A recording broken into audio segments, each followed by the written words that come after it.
In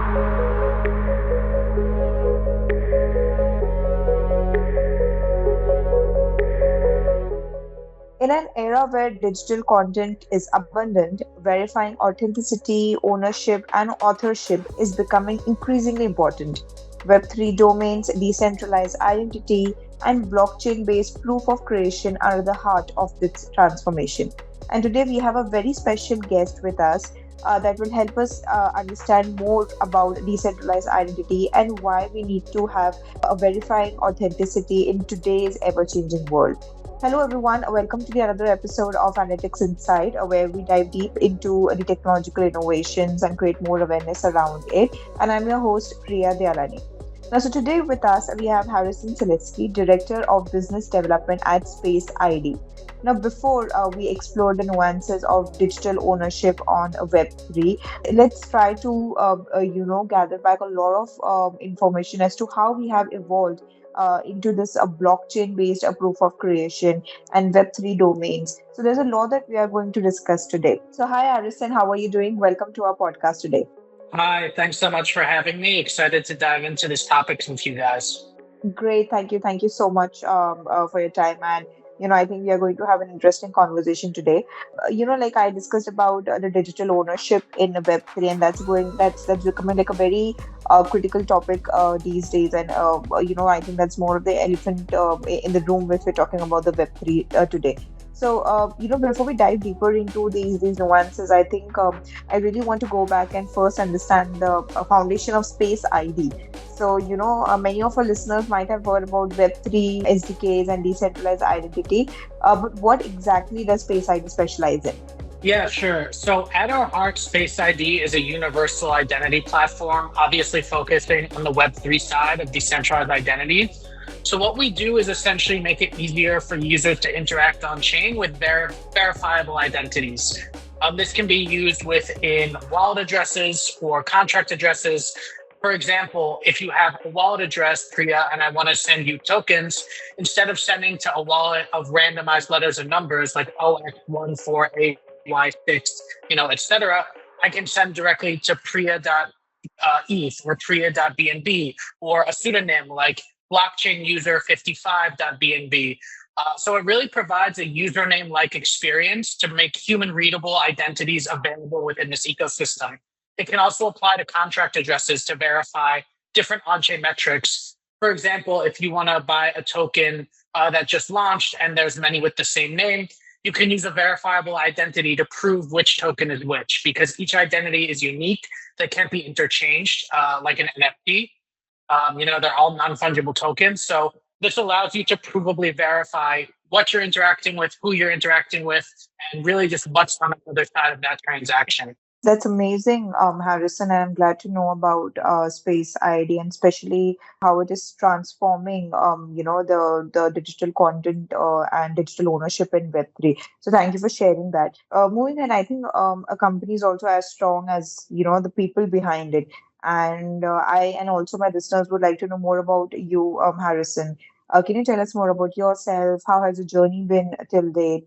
And what do you do exactly at Space ID? Or what triggered your interest towards Space ID? Yeah, for sure. So I've been working in the crypto space since late 2017. First introduced to Ethereum and then also Bitcoin in late 2016. Really was bitten by that blockchain bug, understanding what decentralized applications can do in terms of providing value back to users, different ownership models. Then you start learning more about Bitcoin and understanding, what is money, what is value, how does value accrue within a specific asset or a network. And it really just fascinated me from a fundamental perspective. So I come from a finance and accounting background.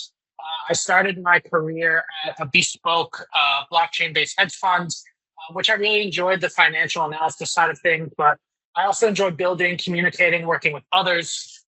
So moved more into the marketing, the BD side of things, worked with a variety of different protocols, worked for different content creation platforms, different news outlets, but really found a sweet spot in the business development, partnership, and strategy side of things. So before Space ID, I was working at an NFT marketplace called NF Trade, focused on alternative network twos like Avalanche, BNB chain, and a variety of other chains outside of Ethereum. And always have been really interested in the infrastructure side of things, working with others, building out these ecosystems and making them easier to use. So I've been in Space ID for a little over 2 years now. I lead the business development and partnership side of things. Essentially, once users register their domains, once we've created new domain name services for different chains, how can we maximize the utility of those domain names within a specific ecosystem? So that combines working with a lot of different partners like wallets, block explorers, dApps, exchanges, etc., integrating our domain names so that they're actually usable and available and can kind of capitalize on all these different possibilities as a username like experience within these decentralized applications. So yeah, working with hundreds of different teams, we've integrated into around 200 different platforms, MetaMask, Binance Wallet, BSC Scan.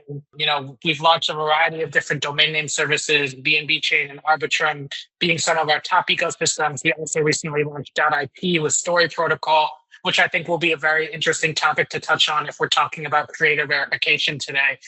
So really just trying to build an all-encompassing platform to make it easier for users to interact and bringing a username-like experience to this, bespoke industry.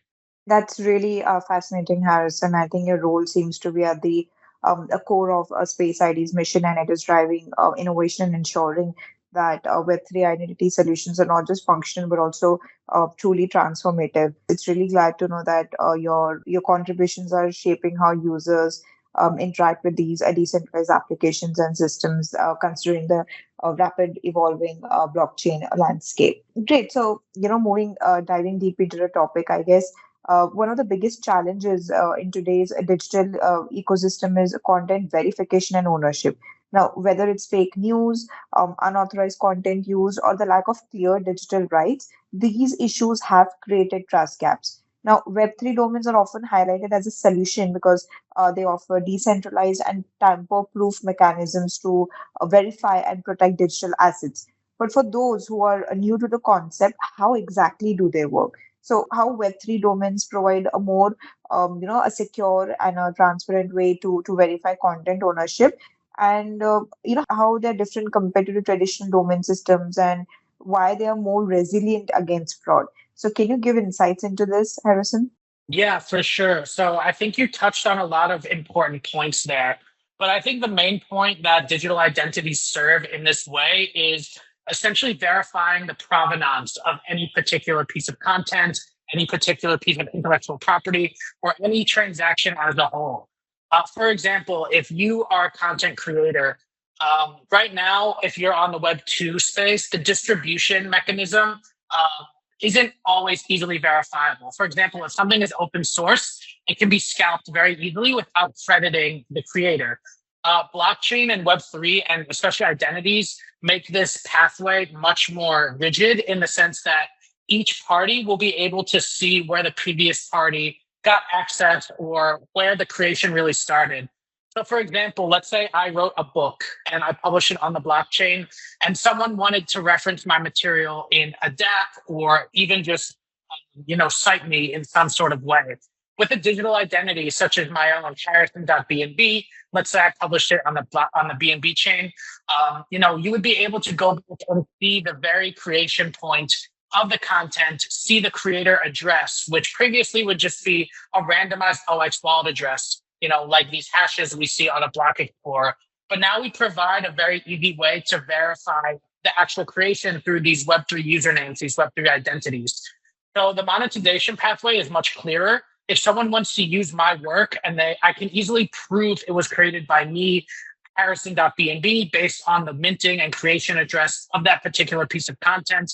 I can set my price. We can negotiate it. We can decide how I want the content to be used, what I'm okay with, what I'm not okay with. And this can all be done in a decentralized manner. So I can even make this type of content available in a marketplace, for example, set the parameters that I want in terms of usability and monetization. And then the open market can decide if they want to use my content, if it's worth it, if they think there's value there or not. So there's a lot of really interesting ways to do this. And again, Story Protocol, which is an ecosystem we're working with, which is focusing specifically on intellectual property, content creation, and distribution, we just launched the .ip domain name service for them. So this will be used by creators, by consumers, and by intermediaries to track the history of this asset and IP creation, as well as track the monetization process. So with blockchain, since everything is open source and easily verifiable, by providing human readable ways to verify this information, it creates a very clear pathway from the creator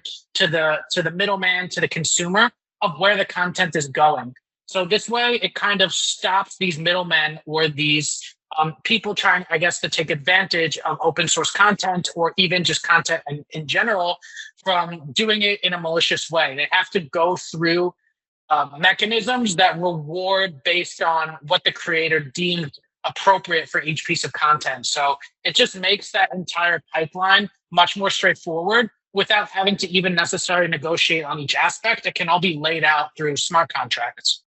Great. I think that's really interesting to understand how the Web3 domains are refining the digital content ownership, and like you mentioned about smart contracts and how the shift not only enhances security but also promotes greater trust and autonomy in the digital ecosystems. And of course, this usually happens when you have give or when you're offering users the full control over the digital identities and assets. So it's important that they can trust, and this creates like a new layer of trust in digital interactions. And I think that's really important considering the deep fakes that are increasing in the digital era these days. So I think when we're talking about the digital identities, and when we're talking about a decentralized network, decentralization, I think, is often described as the backbone of blockchain technology. But I guess beyond security, it also plays a very critical role in shaping how we establish these digital identities and prove ownership.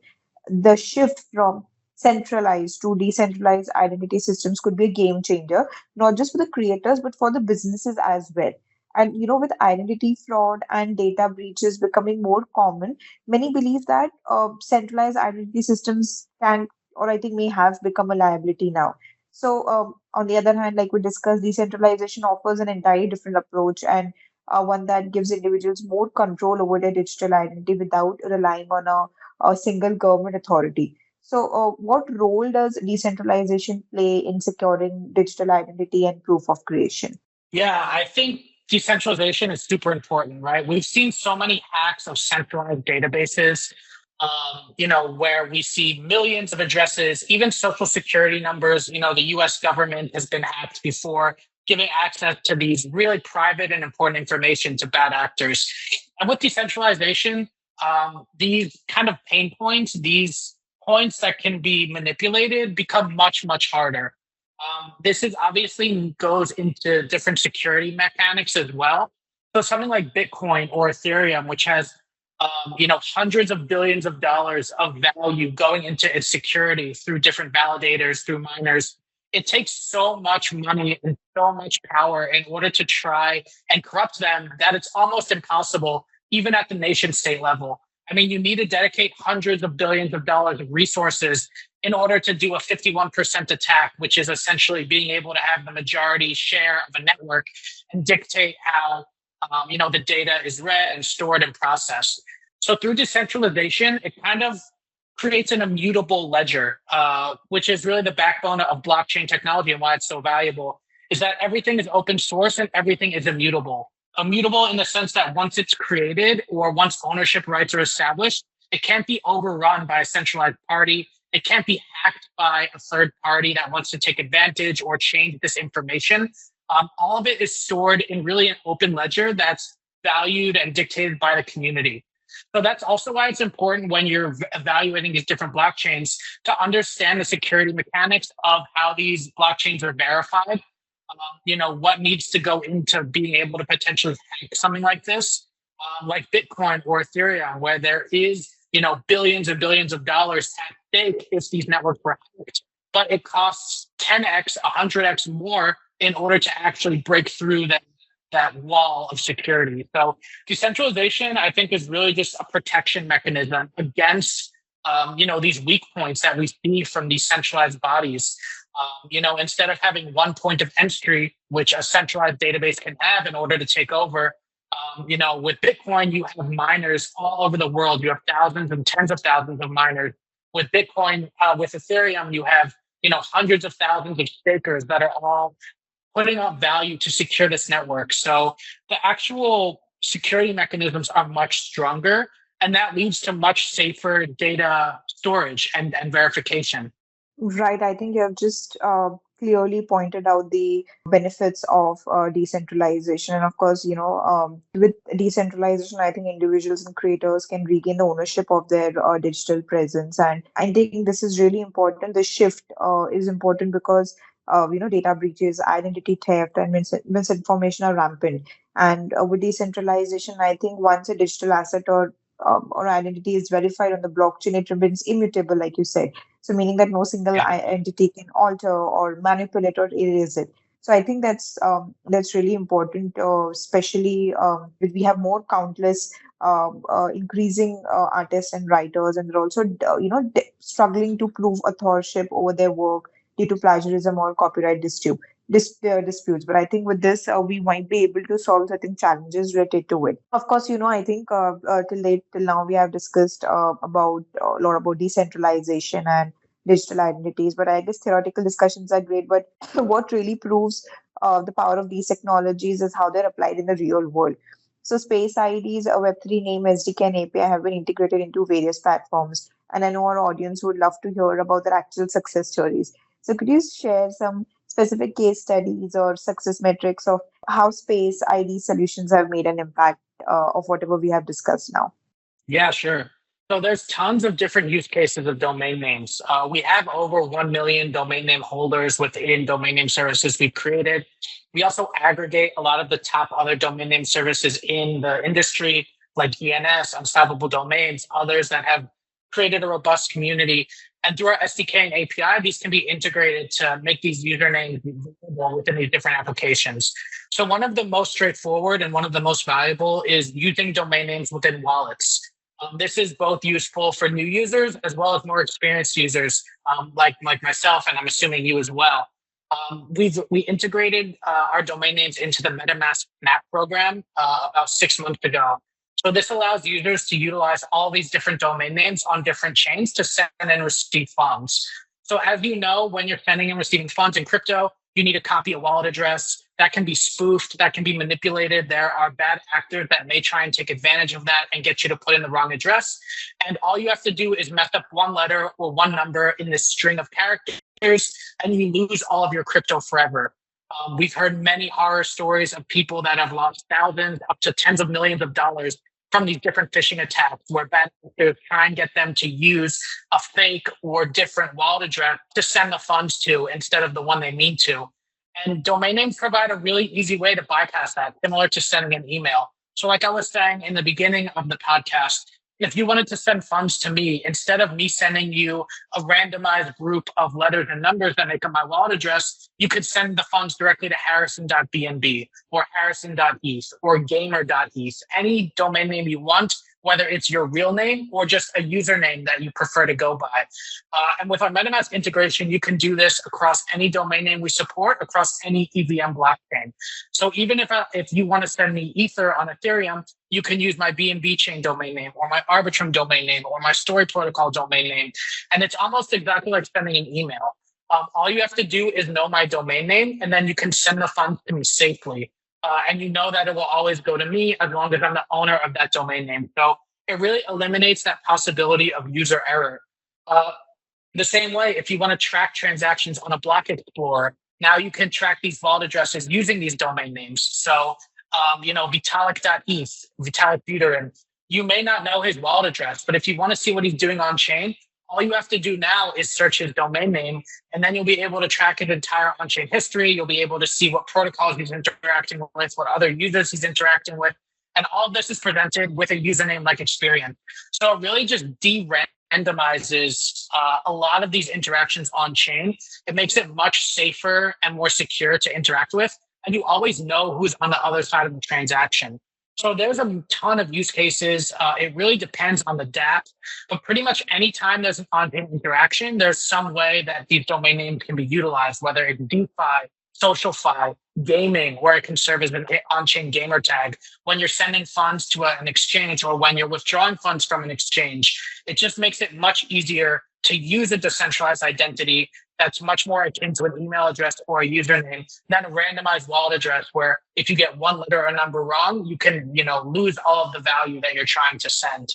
Wow, that's truly fascinating, and thank you for sharing those real world examples. And I think it's one thing that we discuss about the potential of Web3, but seeing them in action and solving real challenges and giving measurable results, I think that's what makes technology more tangible and game changing, I would say. And also, it's also the impact it creates on the users because it's more about the trust and usability and looking at how these integrations and how the solutions at space id are influencing a more adoption of web3 development, and I think it's paving the way for more inclusive and efficient digital experiences. I think there's so much more to unpack here, especially in terms of how the individual users and as well as businesses are responding to these innovations. But when we're talking about creators, I think for them securing intellectual property has been a challenge, whether it's musicians dealing with unauthorized sampling or digital artists facing content theft. And again, here blockchain is emerging as a transformative tool for proving ownership and ensuring that creators receive the rightful recognition and reward for their work. Now, like I discussed earlier, everybody thought blockchain is more about security, but here, the one different perspective that we have learned that it's a powerful way to prove ownership, to generate originality, and even monetize digital assets in the way that weren't possible before. So, can you highlight how is blockchain, again, defining intellectual property ownership for creators? Yeah, I think it's really important because it creates a verifiable proof of each creation. I think a really easy to understand example would be through NFTs, right? So you have artists like Beeple or you have collections like Bored Ape Yacht Club. And some of these NFTs can sell for tens of thousands, hundreds of thousands, even millions of dollars in the past. So now we talk about the proof of ownership side. There's nothing stopping someone from taking a screenshot of a Beeple NFT or a screenshot of a Bored Ape and uploading it and creating a new NFT. Where the innovation comes in is the provability. So you can see directly from the creator address. Let's take Beeple, for example. He sold the most expensive NFT ever for, I think, $69 million. Kind of started the NFT bull run of 2021 and still has some of the most sought after art in the NFT space today. So when Beeple creates something new, it's always from the same Beeple contract address, the same Beeple creation address. And he also owns the beeple.eth domain name. So you can always very easily verify a creation, even if it's identical between Beeple and someone who screenshotted it and uploaded it and is trying to sell it. You can see based on the creator contract address who is the actual original creator based on timestamps, based on other creations. So it's very easy to verify, oh, this is the authentic one and this is the reproduction. And that was never really possible in a digital format before. Even in physical formats, there's very good counterfeits. Especially in the art industry, you'll see people that have suffered millions of dollars in losses because a very good counterfeit of a famous piece of art was made. And it's very hard to prove the actual provenance or the creation. With decentralized technology and now with the ability to tie in these domain names, these digital identities, it's very easy to go to the initial creation point and verify each aspect of the creation process. So again, with Beeple, it's very easy to see every creation Beeple has made. And if someone says, oh, I have a Beeple NFT, but it was created by a different contract address, it was created by someone that can't verify themselves as Beeple, the creator, it's very easy to say, okay, this is a fake. Same in the music industry. If music decided to come on chain, especially for streaming, it would be very easy at the point of creation to verify that the music was being created by a particular band or a particular artist, setting a streaming cost per song or per album, however they want to decide to monetize it. But again, you're always going back to the provenance, which is all now easily verifiable through these decentralized ledgers that we call blockchain. So it's really just creating a trail of creation and ownership and distribution that wasn't available at all in the digital space and was also sometimes hard to recognize in the physical space. So now it's even easier to create something digitally and verify its proof of creation than even something physically, where even just 5 years ago, it would have been the opposite. You would want to rely on the physical proof of something in order to verify its authenticity. But through blockchain, the digital verification has become a lot easier and a lot more trustworthy. Absolutely. I think you've clearly highlighted the power of blockchain in intellectual property ownership. And I think it's not just about protection, but more about empowerment because it allows creators to take control of their work, define their own terms for distribution as well as monetization, which eliminates the traditional ways of sourcing IP, which held most of the power. But now with this blockchain, I think a lot of things might change in terms of how creators can acquire their IP. Um, but I think even with all of the Web3's massive prospects, the adoption of a decentralized web still faces significant challenges. It is quite glaring that decentralized technologies are yet to fulfill the initial hype surrounding the potential impact on the internet. Now, while the core principles of Web3, including data tokenization, are undeniably innovative, but translating them into a very user friendly and scalable reality requires overcoming technical barriers ranging from limitations in maturity of blockchain technology. So, what do you think are some of the biggest challenges in the mainstream adoption of Web3 domains for proof of creation? Is really the user experience. I think the user experience within the crypto space is still very lacking, even for people with a lot of technical capabilities. Especially if you're a creator and an artist and you want to focus on the creation of things, you may not have the patience or you may not even want to get involved with something very technically complex because it creates such a big barrier, not only from the creation side, but also to your audience. So I think right now that technological barrier is the biggest stopper of adoption. But that also depends on the use case, right? So on the creator side, we've seen lots of big artists, lots of not really musicians as much, mostly artists that have been able to create NFTs and other art or other ways to track their creations on chain. Someone like Damien Hirst, who's consistently mentioned as one of the most famous and influential modern artists of our time. He's been utilizing blockchain to do different experiments, different creation, but there is a very big technological barrier to entry. So especially if you're a new creator or a new artist, there isn't as big of an audience in this creation space as there is in the traditional space, whether that's online or in person. So I think right now that barrier to entry really is the main factor. The value proposition is there. It's more just how do we get that in front of enough creators and enough users to make this a viable marketplace for this type of content creation. I think right now, blockchain is really suited for decentralized finance, transferring value, whether that's Bitcoin or Ethereum or stable coins, remittance, other factors like that, where it's very easy, very fast, and very cheap to interact with compared to traditional rails. But on the content creation side, it's definitely not as mature.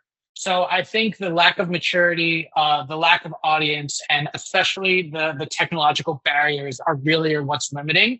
The technology underlying all of this stuff provides a lot of value, but how can we make that simple enough for a creator to easily bring their creation on chain as they would, in a traditional Web2 or physical presence?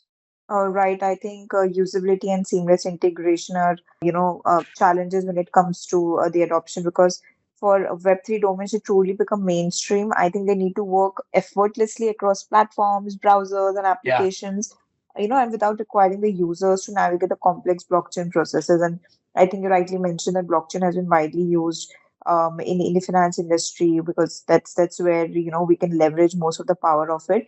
And right yeah. now, I think when it comes to onboarding blockchain as more of an intuitive source of solution, I think we're still in progress, and it will take a little more time to streamline that experience when it comes to the content creators. I think I believe that when we're talking about Web3, I really want to also talk about AI, and I think the another exciting area is the intersection of artificial intelligence and Web3.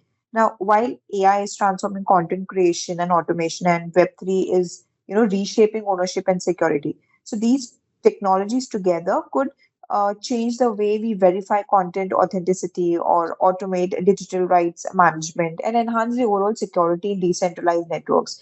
So, I would like to hear your thoughts on how AI and Web3 are converging, and does machine learning also play a role here in terms of automated verification and decentralized identity, and how businesses can leverage both AI and Web3 to create like a more secure, eco-friendly ecosystem and empower digital creators. Yeah, that's a good question. It's a very all-encompassing question. I think there are pros and cons of AI and Web3. I think there's ways they can work together and ways some people try and force them together. I think a really strong way is through the utilization of these large language models that are used to train these AI models. For example, ChatGPT, other of these AI agent platforms, they use a lot of open source information that they may not legally have access to in order to train those models. So a lot of the creators, if you're a history book writer and someone is using your information to train that model, you should be monetized for that access. So blockchain presents a way to provide that path to monetization where these different AI models will need to, go through the proper channels and reward the creators in different ways in order to get access. But I think there's a lot of other ways to look at the AI agent or the AI and crypto convergence as well. And that's through these different AI agents that have started to pop up. But these are essentially autonomous bodies that now have control over financial instruments. We've seen a lot of these agents create their own tokens. A lot of them are more like meme tokens where they don't necessarily have a lot of inherent value. But this is also the first step of what's possible. So blockchain really presents a way for these agents and these AI entities to interact with each other in a financial sense. That was never really possible before, even though all of this technology is really new. This provides a decentralized and immutable way for them to interact. So let's say me and you have a company and we want to, sell a product to an agent, or we want to utilize an AI agent's product. We can have our agents interact with each other and transfer value directly over the blockchain. They don't need any permission from anybody. They don't need any third party. It can all be done fluidly and seamlessly and without any third party verification. So AI agents and AI in general presents a really interesting way to kind of revamp what's possible. We're going to see the obfuscation of work away from humans, and some of that will be onboarded to these agents. These agents will create their own protocols, their own platforms, their own networks. And as long as there's value propositions to each of them, cryptocurrency and blockchain can serve as the financial rail in order to access those different platforms. So I think it's really new and still really in the beginning of what's possible between the convergence of AI and blockchain. But I think we're going to see some really interesting use cases and really interesting platforms that we haven't really thought about in the past start to come to market. One thing I saw recently was a AI platform that essentially takes different tweets and different content, and it tests its ability to go viral based on the open source other content that's openly available, and kind of compares it and contrasts it to kind of modify that piece of content in order to make it as viral as possible. So this service can all be done and paid for and monetized through the blockchain without having to go through any intermediary or other third party. And then anyone that wants to use it will be able to, vamp up their content, make it more potentially viral based on tens of thousands or millions or hundreds of millions of other posts and data in the past. So it just provides a way to do much deeper analysis, much faster, much cheaper, and then also learn from that analysis. And then I think blockchain makes it easy to verify where the entire creation process is, and then also pay for these types of services. So yeah, I think we're really early in how this is going to develop. And over the next 5 or 10 years, we're going to see platforms that we couldn't even comprehend today. Very true. I think it's clear that AI and Web3 are can not just coexist, but also can actively enhance each other's potential. And of course, we're looking at a future where creators no longer have to worry about ownership disputes or algorithmic bias. Instead, they'll have tools that can empower them, protect their work, and even open up new creative possibilities. And, like you said, I think we have years to go, and the possibilities only seem to be expanding as to how both these technologies can innovate this space. Well, thank you so much, Harrison. It was a pleasure having you with us on our podcast, and thank you for, giving such insightful discussion, and we had an insightful conversation around how Web3 are revolutionizing digital identity, how AI is enhancing security, and as well as the role of blockchain for content authenticity. I think we have discovered and learned a lot about all the crucial topics for the future of the internet. Thank you so much for your time and insight, Harrison. Yeah, a lot of exciting stuff on the horizon, and appreciate you bringing me on. Thank you so much, Harrison. And this is for our listeners. Thank you for tuning in. If you enjoyed this conversation, please share and stay connected for more deep dives in the world of Web3 and blockchain. Until next time, and stay innovative and keep sharing and shaping the future of digital ownership. Thank you so much.